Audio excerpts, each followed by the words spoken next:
Bismillahirrahmanirrahim. Alhamdulillah rabbil alamin. Assalamu alaikum. Hande kadi alhamdulillah yidi kasiri meɗen mi wawi arabiya leçon 0 ka wonɗen jangude fiɗi hurufji. Hande non ɗen ka G. Alhamdulillah en yi en jangi alif, ba, ta, fa, jim, ha, kha, da, ذا را ذا سين شين صاد ضاد طاء كنما ذا دي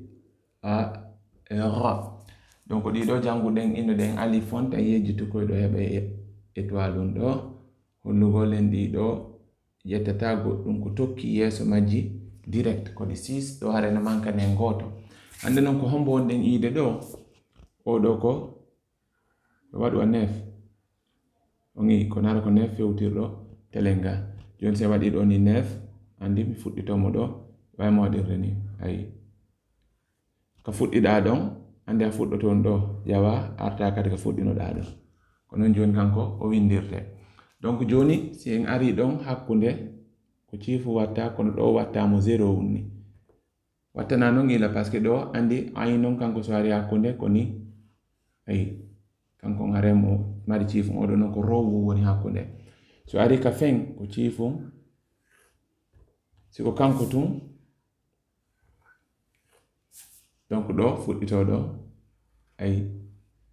hakkunde.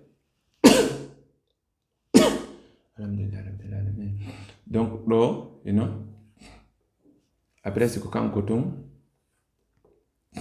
ayi joni toɓɓu gotum dow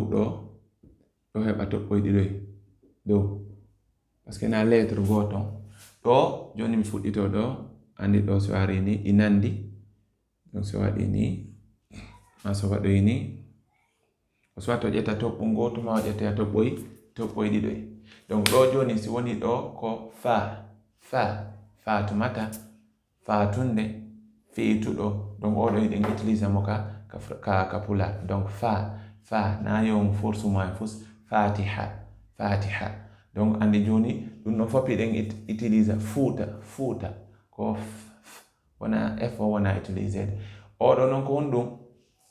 waroyta hikkowo ɗo nde oɗo e waymo waɗirde ni ko ya waɗu dal wannamo ciifum dow ciifum dal après waɗanamo ciifum ni ɗo yafe dey oɗo windito ɗenmo donc a waɗi ni dalon après wannamo ni ciifum. So ari noon kanko sakkiti o luɓoto goɗɗo ni o heɓa ka o jooɗo nder ton kanko tun heɓa ka o jooɗo nder sakkiti ɗon ɗo koni lam ay ɗo ko laamon luɓa fiyo kafum ko jooɗo nder ton wara ɗo kadi kanko tun sakkiti o waɗira ni lam. Donc ɗo joni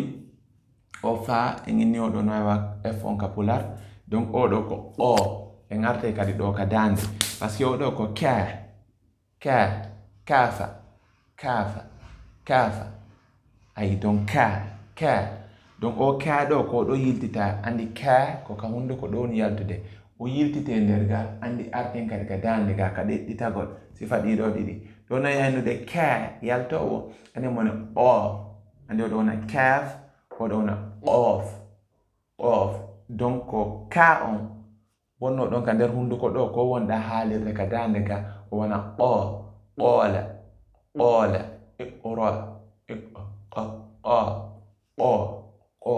donc o wona o oɗo wona ɓa andi woni o oɗo wona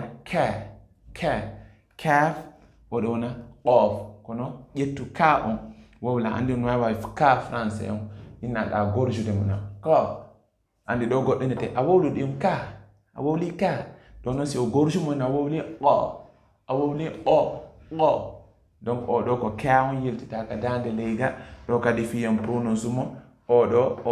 e oɗo si ɗo yiɗi o waɗe jungo won ka dande ɗo han ɓowra ko nara on exagéral kadi parce que ko ekkitiɗa wo inchallah ñande go a waway. Donc o wona fa o ka oɗo ko la wano laamu laɓi ɗum no fop la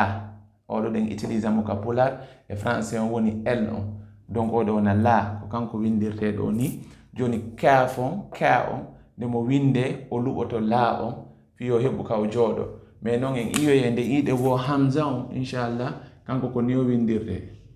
ay mo serti e o waɗɗo wa zeddu ɗo par ce que na yawi iyoye oɗo no wengi nokkugo jangam oɗo ko ka haray oɗo ko a kono en iyay inchallah hamza on feere inchallah donc oɗo wona fa o ka e la fa o ka e la wa sallallahu wa sallam wa baraka ala nabiyyina muhammad wa alihi wa sahbihi ajmain اللهم اغفر لجميع موتى المسلمين الذين شهدوا لك بالوحدانية ولنبيك بالرسالة وماتوا على ذلك ربنا زدنا علما نافعا ورزقا طيبا وعملا متقبلا آمين